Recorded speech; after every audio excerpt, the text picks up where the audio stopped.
y'all doing? Back again with another episode of The It Factor. As always, I'm your host, Jeremy Robinson. And today, on this great Sunday, we have somebody special. Go ahead and introduce yourself.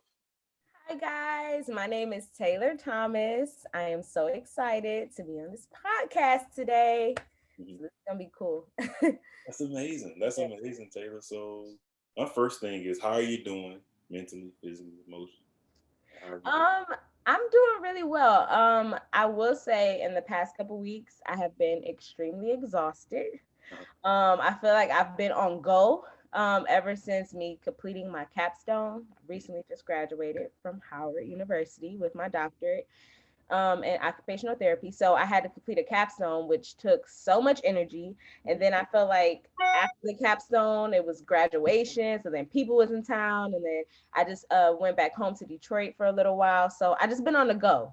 So I've been really tired, That's honestly. amazing. Yeah. You got to Yeah. get you some sleep. See, I know. I know. after the show, go get some sleep. I know. I know. Yeah, but it's Sunday, so there's so much stuff that happened I know. on I gotta prepare for the work week. the weekend. A lot. So in that, that's one of my first questions. So what led you to want to become a doctor of occupational therapy Well, my road to OT was not the easiest now? road. I'm not gonna lie. It was just a lot of things that happened while I was in OT school. I ended up getting suspended for not meeting the GPA criteria while I was in my master's program. So that was just like a huge setback, but it was a setback preparing for a comeback because I mean, I kind of just used that as fuel. I hated disappointing my family. Of course, you got the people talking, talking stuff. My old classmates would just talk stuff. So I would just use that as fuel. And I'm like, no, I'm going to get back in OT school. And not only am I going to get back in OT school, I'm going to make sure I'm one of the best OTs out there. So when I eventually did get back in, I just worked very hard, extremely hard. And then it wasn't until my professors, they were like, you need to go after that doctorate, like people need you, you need to go teach. We need more black women in the field that are doctors of this profession. So that kind of just motivated me to just reach the highest peak in Right. my profession. So here we are. I'm a It's amazing doctor. that you have met the highest peak, but I know it's more beautiful things to come. Like just to get it off your shoulders. But like, I'm done with school. Like even though we learn every day, I know. I learn every single day. Right. Yep. I learn something new every day. I kid you not. Yeah. So yeah, but it does feel really, really good to just be done. Yeah. I'm done with school. I don't want to go back. Yeah. I can only imagine because I'm getting my master's now Ooh, really? And what are you in doing? adult education. So I'm a software engineer. Like I lived my whole Yeah. life of being an engineer.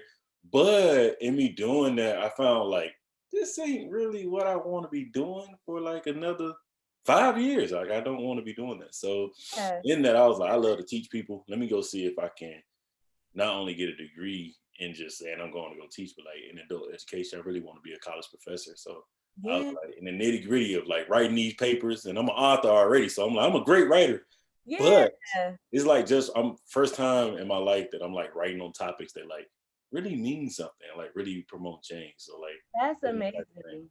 Yeah. Yeah. I think more people should really focus in on something that they're really passionate about and just go after it, man. Like go after that passion because that's just amazing. I'm so proud of you. Congratulations. That's amazing. Thank you so much. So in that, how does your day-to-day job go? I always want to know because my boy be telling me stories. And I'm like, What setting does he work in? so he works with people that like literally some people that just get out the hospital and he had to Okay. like, recover them, but he Okay. also works with kids. He said he loved working with the kids I love kids. I know. now. I'm a, so I'm a pediatric occupational therapist. Okay, So I work in an outpatient clinic right now. got So outpatient settings is extremely busy. it. Like I see kids back to back to back, lunch, back to back to back. It's just always on the go, but I love it. I love it so much. I see kids from just some typical diagnoses that I see is of course autism, Right. cerebral palsy. I have little babies with like torticollis, spina bifida, just different diagnosis, Down syndrome. We'll have like the typical pediatric diagnosis. Those are the type of kids that I work with. And yeah, I just love them. I love them so much. They really are the highlight of my work week. I love them a whole lot. That's amazing. That's amazing. He had the same, he say the same. Like he called me and tell me about some kids. He be like, bro. I'm like, do you want kids, man? He be like, not yet. No. I be loving when their parents come get them. I ain't gonna. I know. I mean, it's just such a relief. But I am one of those therapists who get attached. I am attached to my kids. Like if I'm out for the day, I gotta know what therapist is covering my schedule, like who they go. I'm a little territorial when it comes to my babies. So yeah. Good. Ain't nothing wrong with that. That's cool. So in that, tell me about your experiences. I always love to hear about HBCU experiences. I had a great time at Clark. So how was it at FAMU? Like, how was your time there? Man, I love FAMU. I am a rattler till I die. I love FAMU. I think it was one of the best experiences. I kind of feel bad. I mean, if I'm being completely honest, the people who didn't go to HBCUs, like, I feel that's, it's like, it's sad because I know like when I was in high school, I went to, of course, I'm from Detroit. So I went to Cass Tech. I don't know if you ever heard of that high school before, but it's really popular in Detroit. And a lot of my peers in my high school, they were going to like Michigan State, U of M, Western. And I was like one of the only people who was like, I think I'm gonna go to FAMU, because I was an athlete. I played softball, and it was actually my softball coach in high school. He hooked me up with the softball coach at FAMU, and we just had conversations. And she honestly just told me like, this is gonna really be an experience that's gonna change your life. And at first, I don't think I quite understood it. I didn't understand it until I was actually a student on the Hill. I want to say maybe even my sophomore year. Like, it was just like such an awakening experience. I just wish more of us would go to HBCUs. Same. It's amazing experience. And in that, I'm glad you brought that up about softball, because that was one of my, I was like, I love sports. I play football myself. So I'd be like, hey man, wait a minute. You won rings. Let's see them. Like, what? I don't even, what's so funny? My dad, I know he don't play about my rings.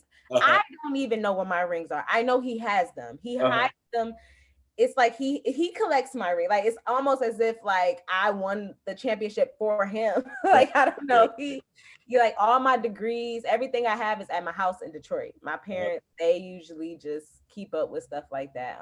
But I wish I had them to show you. But yeah, it was amazing. I won. Well, not me. My team. We won MEAC 2 years in a row. Yeah. Y'all some straight killers then. Okay. Yeah, we were pretty good. We were really good. Yeah. So that's amazing, man. That's amazing. I love women in sports. Like, don't get me wrong. Like, y'all in sports, I dislike the media behind it, but like I love women in sports. You know why? Because y'all bring a different dynamic. Like, don't get me wrong. Love football, like people getting hit and all that stuff, that's cool. But like seeing women do sports, it takes me out of that. I be like, dang, man, that's amazing. They can do this stuff too. Cool. And how like y'all be like type things when it comes to like how passionate y'all are about y'all sports. That's all I like to see. Yeah, for sure. It was just, I mean, it was a crazy experience, not gonna lie. Like it was very hard. It was hard. I'm telling you, after my freshman year, I remember this conversation I had with my mom. I'm crying on the phone with her, begging her, like, can I please come home? I'm like, this is so hard. And shout out to my parents. I want to give them a shout out because they literally, ever since I was a little girl, I can't quit nothing. You gotta finish it, So, and I think my mom, she also like had like some wisdom too. She's like, it's nothing for you here in Detroit. Like you gotta stay in Florida and figure it out and keep working hard, and just keep giving it all you got. So I shout out to my mom for not letting me quit, because I definitely gave her a whole grand plan to get out of FAMU, but she was like, nope, you got to keep going. So I'm glad you kept going, man. Me too. And we do all have those moments though. Like I ain't going no more coming to the crib. Let me come to the crib. My mom was like, what crib? You ain't got a room no more. Yeah, that's basically, I mean, and as harsh as I thought it was, I think I was upset with her for a couple of days after that. I thought I was like, Mom, but I'm over here struggling. She's like, basically that's life, you gotta figure it out and keep going. And that was one of the best decisions she ever did. Yeah, telling me not to quit. So That's that was amazing. So in that, what is your it factor, man? Why you do what you do? for my family.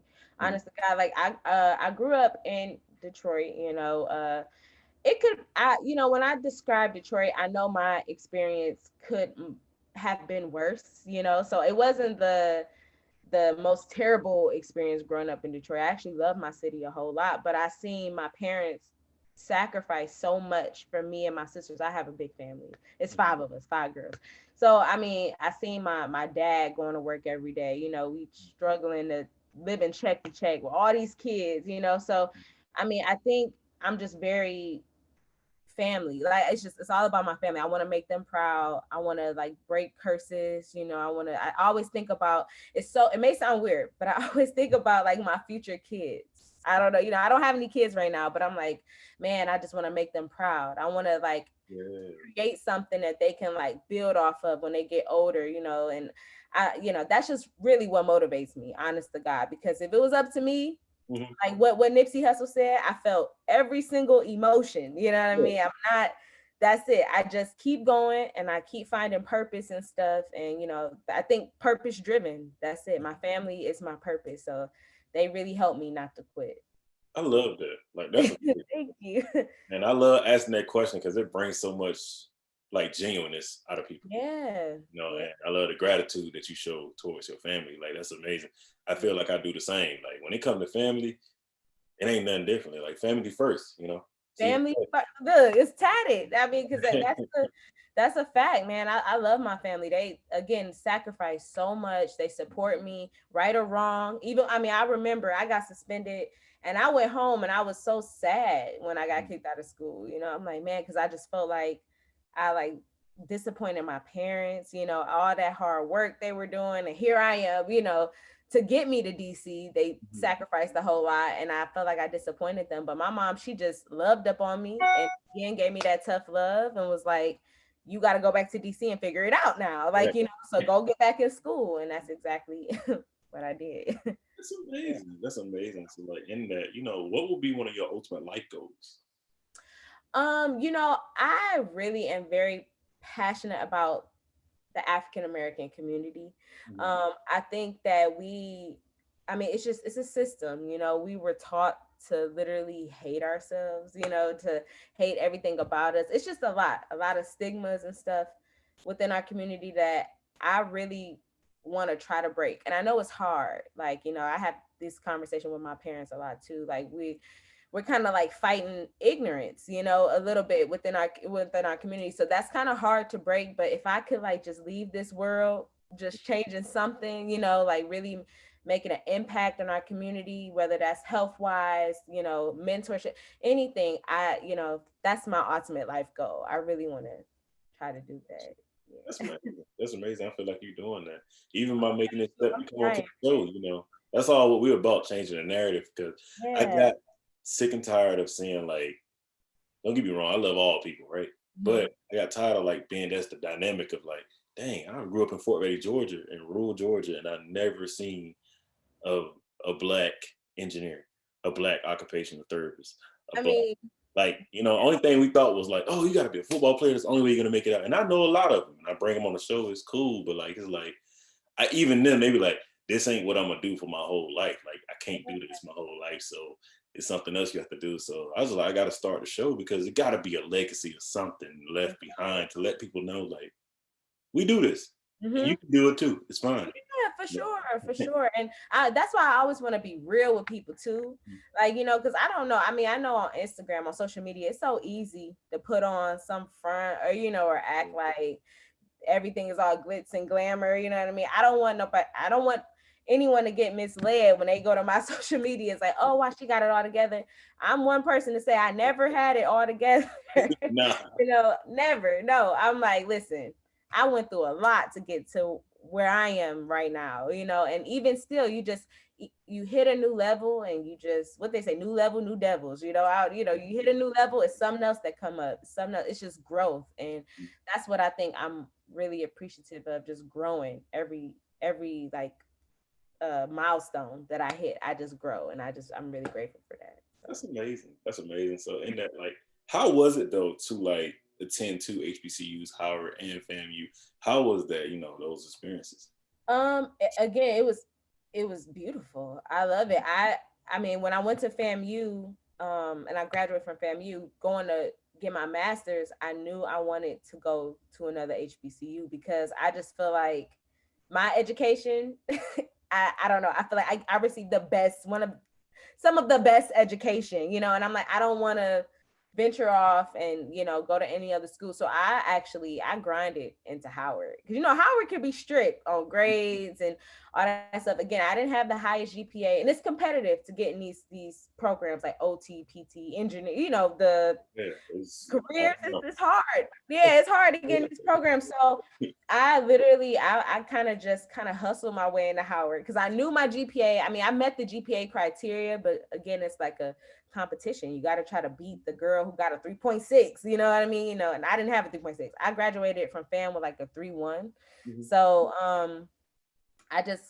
again, I emailed the people at Howard OT program. I looked them up online. I'm just introducing myself. You know, I'm like, hey, my name is Taylor. I'm very interested, you know, express my interest into Howard. And it was genuine because I really wanted to go to Howard. You know, I'm like, and I read up on the OT program. We have one of the best Black, you know, HBCU programs. So again, I'm just finessing, you know, not finessing, but, you know, I'm just like trying to hustle my way in the program. They were responding to me. So then I built that rapport through email. I shadow at different clinics. I think we needed like, I want to say like 40 or 50 observation hours. I had like over 70. Like, you know, I just had to make myself a better candidate, but I had to do it like strategic, you know. So it worked. It worked out and I got into school. So I would say like the difference between Howard and FAMU, Howard was like business. So I didn't really experience like I definitely did go to homecomings though. Oh You yeah, know, of course. the yard fest and the tailgates, that was lit. That was really lit. But as far as like you know, I feel like I have two different experiences. Like FAMU was home. I love FAMU. I had the best time of my life, some of the best times of my life at FAMU. And Howard, I had a good time, but it was like work. It was like, you know, you gotta grind. I like, cause not that you got in school, you gotta stay in school, you know. So it was work at Howard. I respect it. I can respect that, and that's why I feel like HBCUs are even Ivy League. I don't care which one you go to. Oh yeah, sure. And, I feel like that stigma, though, the GPA stigma, it follows all of us because it's just like, dang, I didn't have this GPA. But you know something that's crazy though. So I went to Clark Atlanta University, and I was an engineering program. Then I went to Northeastern University in Boston. Oh, really? It was a totally different world. Like up north is different. PWI is way different. Yeah. Story. Well, you went to Eastern Michigan?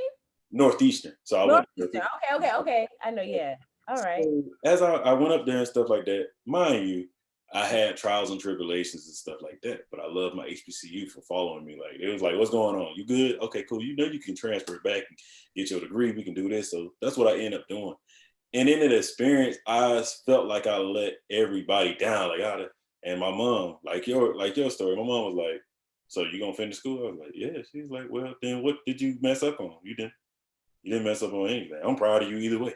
Yeah. And, you know, I say that about the GPA because it's just like I really thought, like, dang, that meant something. That meant something. I ended up working for one of the best companies. Wow. Homeowner. Like I can go through all the things that I'm doing now. Yeah. Masters now. Like so, it's just like, yeah, that GPA mattered, but it was like not as much. You know, it's just, what is it? A technicality. Like, you know, it's you gotta go through. Like, you know, that's really what it is. But yeah, I mean, look at that. That's an amazing story right there. Like you should really, do you mentor? You mentor other guys? I do mentor. I'm also, like I said, I'm an author, so I do different things, and also the show.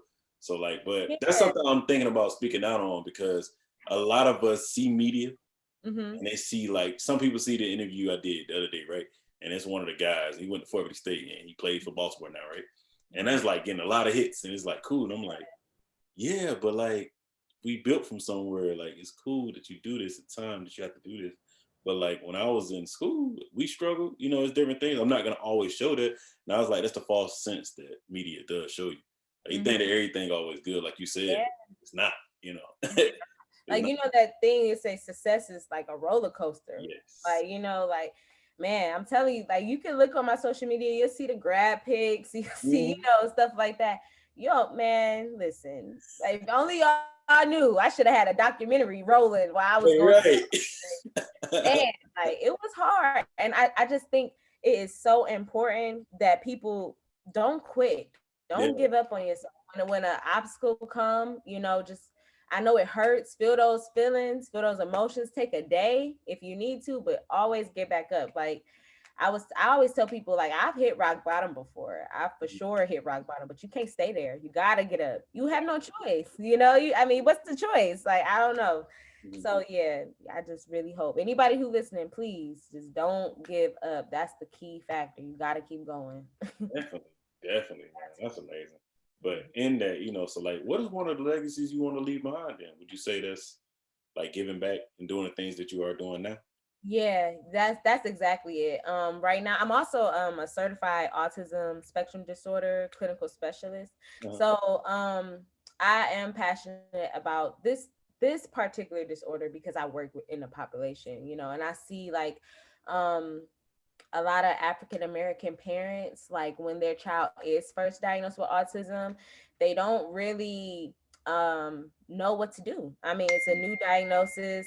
They're grieving. They don't, because obviously don't nobody want nothing wrong with their kid, you know, but if only they knew like how autism is not like a death sentence. You know what I'm saying? It's not like your kid is so special and so bright, you know, and depending on where they are on the spectrum, you know what I'm saying, they can get services and they can still go on and live fulfilling lives. You know, that's what I'm really passionate about. And I really would love to, like, again, just break some stigmas in that realm, you know, with our community, and then just also giving back, you know, again, like my future kids, I want to really leave something for them to, you know, build up on and give it to their kids, and their kids give it to their kids, you know. So that's what I be grinding for. Hey, man, that's amazing. That's amazing. I Yeah. hope to be a part of your journey. Anything you need or anything. Oh, I love that. We be good, and we can do this another one of these in person. Like those are things I'm getting to now because I meet so many people in the party and stuff, and my fiance always be like, "You need to make sure you stay in touch." And I'm like, "I do. I try to." Yeah, for sure. Oh my God, I would love that. I would love that. So, Anna, before we close out, do you have any questions for me? How did you get your podcast started? Like, what made you want to do a social network? You know, with all this stuff. When I was going to Clark, right? You know, we going through. I was going through school, and I was in computer science program, and it was like a struggle at first, right? Just figuring it out, like what's gonna happen. And I remember I got my first D, and I'm going to YouTube University. I'm like, let me see how you code, and all I saw was like white people and Asian people, and I was like, dang, man, I was like, God, look, if you get me through this, I am gonna give back in some way, some form, fashion, or something. So I graduated, right? Done with school, and time went, and my boy, one of my homies that do all my editing for my show, he was like, man, bro, like you should start a show, like, you know, keep it going. You know, so many people. And I'm like, all right, cool. And at first, it's like, all right, I'll try it.